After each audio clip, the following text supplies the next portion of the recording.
วัสดีค่ะก็กลับมาช่อง Easy Home อีกแล้วนะคะช่องอะไรง่ายๆอยู่ที่บ้านกันหนูอีกแล้วสวัสดีค่ะก็กลับมาช่อง Easy Home อีกแล้วนะคะช่องอะไรง่ายๆอยู่ที่บ้านกันหนูอีกแล้วค่ะวันนี้นะคะนุ่มมาชวนทำยาแก้ไอนะคะสำหรับคนที่ไอแห้งคันคอนะคะซึ่งอาจจะมีจากภาวะรองโควิดนะคะสูตรนี้นะคะเป็นสูตรยาแก้ไอ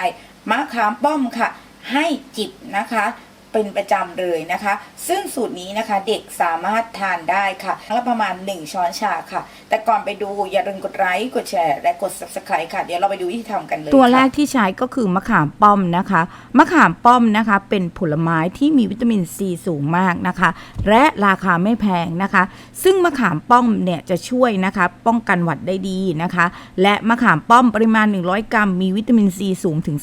276มิลลิกรัมเลยนะคะ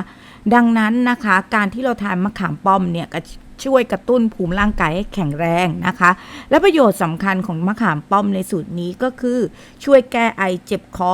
ขับเสมหะแก้หวัดนั่นเองค่ะการใช้มะขามป้อมนะคะจะเห็นได้ว่าส่วนมากจะนิยมมากนะคะจะเอาไปทำยาแก้ไอนั่นเองค่ะซึ่งการทำแบบนี้จะช่วยได้นั่นเองค่ะและที่สำคัญนะคะจะบรรเทาอาการไอนะคะและละลายเสมหะทำให้เราชุ่มคอเมื่อเราชุ่มคอแล้วอาการไอก็จะลดลงนั่นเองค่ะตัวที่2นะคะเป็นตัวที่ต้านอักเสบนั่นก็คือขิงค่ะในสูตรนี้นะคะตำรับยานะคะจีนส่วนมากนะคะก็จะมีขิงไม่ว่าชาวไทยหรือชาวจีนนะคะเพราะขิงนะคะมีฤทธิ์เผ็ดร้อนมีสรรพคุณช่วยแก้ไอ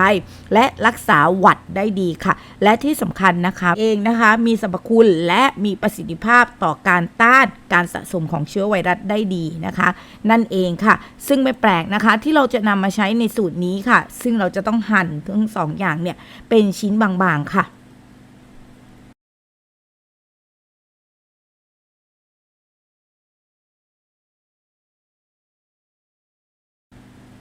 หลังจากนั้นนะคะเราใช้น้ำตาลทรายนะคะซึ่งในนี้ก็คือน้ำตาลทรายไม่ฟอกขาวนะคะหรือน้ำตาลทรายที่มันเป็นสีน้ำตาลทรายเลยนะใส่ลงไปค่ะแล้วก็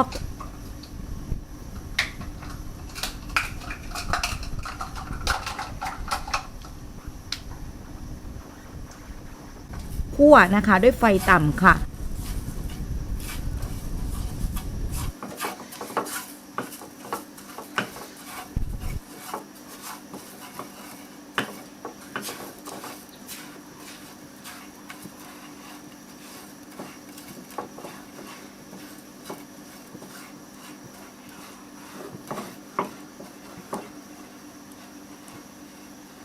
จนให้เป็นกรดอย่างนี้แล้วใส่น้ำลงไปจ้า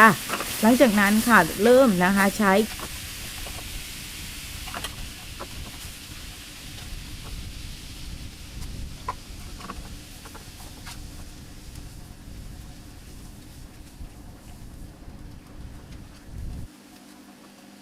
ขิงนะคะลงไปก่อนนะคะลงไปผัดสักครู่แล้วตามด้วยมะขามป้อมค่ะแล้วนะคะผัดด้วยไฟเบาเรื่อยๆเรื่อยๆนะคะจนนะคะ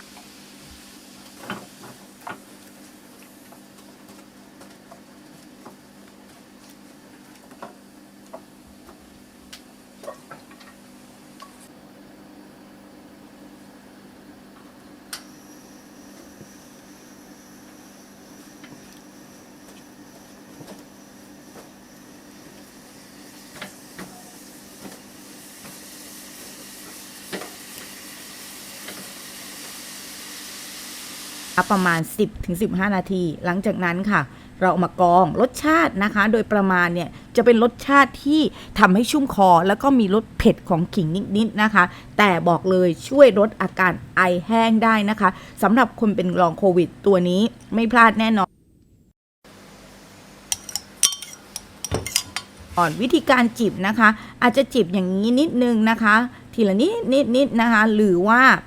ใช้วิธีการสำหรับเด็กนะคะก็คือทานน้ำต่อได้เลยนะคะหรือจะไปผสมกับน้ำอุ่นก็ได้นะคะจิบไปเรื่อยๆทั้งวันได้เลยค่ะสำหรับคลิปนี้นุกและทีมงาน Easy Home หวังเป็นอย่างยิ่งนะคะว่าคลิปนี้จะมีประโยชน์กับเพื่อนๆที่มีอาการไอแห้งเจ็บคออยู่นะคะในปัจจุบันนี้ค่ะเราเจอกันใหม่คลิปหน้าสวัสดีค่ะ